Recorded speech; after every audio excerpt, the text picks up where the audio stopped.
Bonjour, je suis très content de vous retrouver pour ce deuxième épisode de la série consacrée à l'anxiété de séparation. Je vais vous faire un petit point sur où en est la recherche.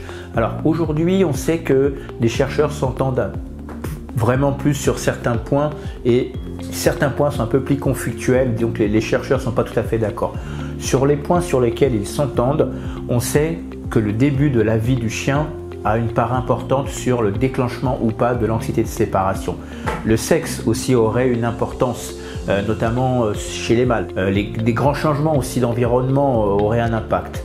Les élevages non contrôlés, les élevages qui, peut-être le mélange de gènes, tout ça fait qu'à un moment donné, le chien, à cause de ça, pourrait déclencher une anxiété de séparation. Les chiens qui sont abandonnés vieux, eux, lors de leur adoption, risquent effectivement, ont un plus grand risque en tout cas de déclencher une anxiété de séparation. Alors sur les recherches qui sont un peu plus conflictuelles, on peut parler surtout de l'attachement à l'humain. Pour le moment, beaucoup de chercheurs, tout le monde n'est pas d'accord sur le fait de dire qu'un chien qui est attaché à son propriétaire, trop attaché, a plus de chances de déclencher une anxiété de séparation. La race du chien, c'est pareil. Pour le moment, on ne peut pas définir que telle ou telle race sera plus à même de déclencher une anxiété de séparation. L'abandon, donc vous parlez de l'abandon, mais l'abandon du chien plus jeune, lui non plus. Lors de l'adoption, on ne remarque pas qu'il y ait plus ou moins de risques lors de l'adoption de déclencher une anxiété de séparation. Voilà ce qu'on pouvait dire à l'heure actuelle des recherches sur l'anxiété de séparation. Une chose qu'on est sûr, c'est qu'il faut à votre chien un événement qui va provoquer son anxiété. Alors, les événements qu'on appelle les déclencheurs, les déclencheurs, ça peut être un changement de foyer, donc c'est-à-dire un déménagement, le chien arrive dans un nouvel environnement et n'arrive pas à s'adapter. Le transport aérien peut être un risque par rapport à une anxiété de séparation. La maladie ou la malnutrition, le fait d'être singleton, c'est-à-dire un chien qui est tout seul dans sa portée, justement lui aussi a plus de risques de déclencher plus tard une anxiété de séparation.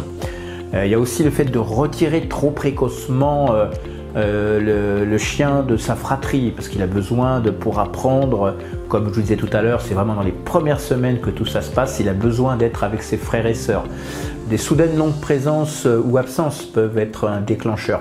En cette période justement de Covid, où beaucoup de gens télétravaillent, il y a aussi la composition de la famille dans le sens où le départ, un divorce, la mort d'une personne dans le cadre d'une famille, là aussi peut provoquer de l'anxiété chez le chien. La phobie du bruit aussi qu'on retrouve très souvent dans les déclencheurs d'anxiété de séparation. Voilà ce qu'on pouvait dire sur les déclencheurs. Alors l'idéal effectivement, ça serait d'éviter tous ces déclencheurs, on sait que c'est impossible. Il y a des choses qu'on peut faire quand même lors de vos déménagements. N'hésitez pas à emmener votre chien 1 heure pour qu'il puisse se familiariser avec l'environnement. Il y a aussi de bien choisir son chiot. Quand on regarde, on va bien voir les élevages, on va voir effectivement la fratrie, on voit comment ça se passe au sein de la fratrie. Et voilà, ça peut être aussi un critère de choix pour votre chiot. Il y a aussi du coup, comme je vous disais, quand vous restez d'un seul coup, une période de chômage ou autre, où vous allez rester longtemps à la maison, avant de repartir travailler, commencez à faire un travail sur votre chien pour le réhabituer à rester seul. Avant de finir cette vidéo, je voulais tordre le cou à quelques idées reçues. Le fait de dire, par exemple, je ne suis pas assez autoritaire avec mon chien. Par rapport à l'anxiété de séparation, en tout cas, si vous êtes autoritaire ou pas, votre chien souffrira de la même manière. Le fait de se venger, de dire mon chien, je pars, il se venge. Votre chien, il ne se venge pas. C'est vraiment ça, se venger, c'est que une émotion humaine. Il ne faut pas faire attention à eux. C'est vrai qu'on dit souvent, vous partez, laissez-le 10 minutes sans attention et 15 minutes après quand vous rentrez. C'est pas ça qui va faire que votre chien arrêtera d'être anxieux quand vous allez partir.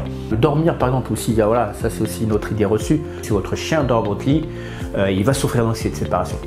C'est pas vrai, il n'y a aucun lien entre le fait que votre chien dorme dans votre lit et de l'anxiété de séparation.